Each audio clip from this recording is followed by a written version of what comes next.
Happy Friday, Brian Manning here with the weekly update. Let's get right to it. So Monday this week was Martin Luther King Day, so markets were closed, bond markets were closed, not much to report on there. Tuesday this week was a relatively quiet news day as well. Then it started to heat up. Wednesday this week we got Bank of Japan and their version of the Federal Reserve announcing they're not going to hike rates, so they're not going to continue to tighten their monetary policy. We also got PPI reading on Wednesday. So PPI stands for Producer Price Index. This measures inflation at a wholesale level. So for the month of December, this was down 0.5%. Expectations were that this was going to only be down 0.1%. So this is better than expectations. On a year-over-year basis, PPI inflation moved from 7.3% down to 6.2%. So this is a huge move and a reduction in inflation, which is really great for us to see because, not long ago, this inflationary reading was at 11.7%. So really great to see continued headway on inflation. Thursday this week, we got NAHB, that's the National Association of Home Builders. They have a home builder sentiment. This moved up from 31 to 33. So this is a point scale. This is on a scale of 100.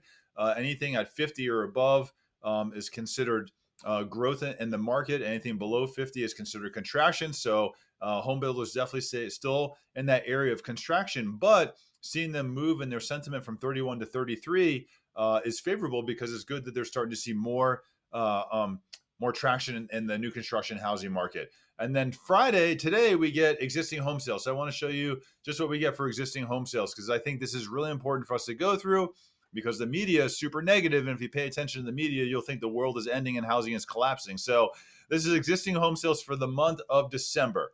So existing home sales were down 1.5%. Not surprised to see this down. Why are they down? Well, if someone's closing on a home in December, they were probably shopping for a home in October or November. The apex of interest rates at their absolute highest was in November. Rates were moving up higher in October. So I'm not surprised to see this was down because rates were much higher in October and November. So not shocked to see the impact in December. This puts us at an annual sales rate of just over 4 million. That's still a lot of homes to be sold in the United States on an annual sales rate. Definitely not surprised to see existing home sales down 34% year over year. I went to this Boulder Economic Council yesterday, and the comments there was just that there's a lot of buyer fatigue in the marketplace. And I'm not surprised to see that translating into the housing market.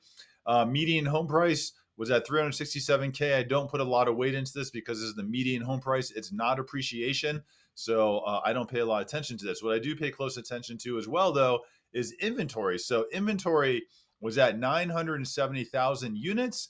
This is down from 1.14 million. So we're continuing to see a decline in inventory. We'll look at another chart here in a moment. I'm not surprised to see that.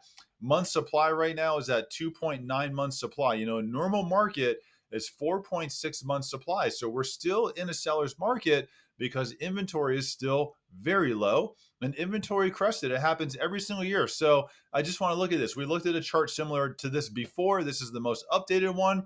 This is active listings across the US.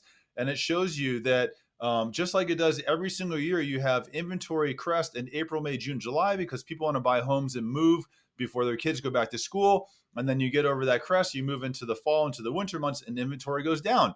And back here, the media was so negative, just saying, oh my gosh, we're going to see housing collapse, housing crisis, inventory skyrocketing. But look what happened. Oh my gosh, not surprising because it happened here in 2021. 2020, 2019, 2018, 2017. We could just keep going on and on and on and going back because this happens every single year. And here we are right now, crest of inventory coming down. And we're going to see the same exact thing again this year because you're going to see more inventory come onto the market as we move into the spring and summer months.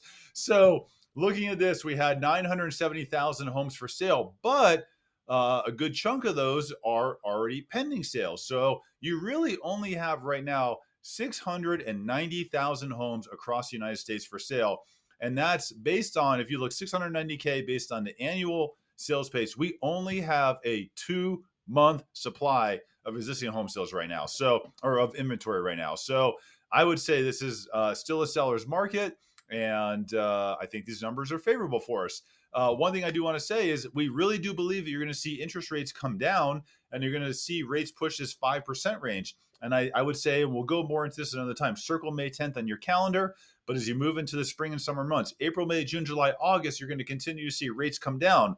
Well, when you have low inventory numbers like we do right now, mortgage rates coming down, buyers sitting on the sidelines, you're going to get more buyers jumping into the marketplace. I don't think the market's going to be like it was the last 2 years of people paying absurd amounts above list price.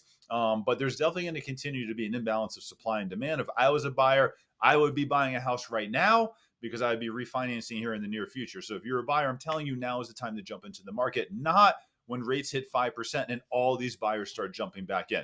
Another thing I want to look at here is just some more info on existing home sales. So across the country, average days on market is 26. Yes, it's up a little bit. I think it was at 24 the prior month. So that's still a really robust number. 57% of listings sold in less than 30 days. So again, still very active. First-time home buyers, I love seeing this. First-time home buyers jumped from 28% up to 31%. This is exciting to see. Cash buyers moved to 28%, down up from 26%. And investors still make up 16%, or 1 out of 6 purchase transactions that are taking place in the U.S. So, I'm not surprised to see this come down a little bit for the month of December, but I think the numbers show optimism for me and what's going to happen in the spring and summer months, because inventory is going to stay low. Interest rates are going to come down because inflation is going to cool, and inflation is the arch enemy of interest rates. And as that happens, you're going to see more and more buyers jump into the marketplace. I'm around all weekend. If you have any questions, give me a call. If you want to get pre-approved, I'm here to help you. If you'd like to go through our strategic buyer consultation, reach out to me anytime. Happy Friday. Have a great day.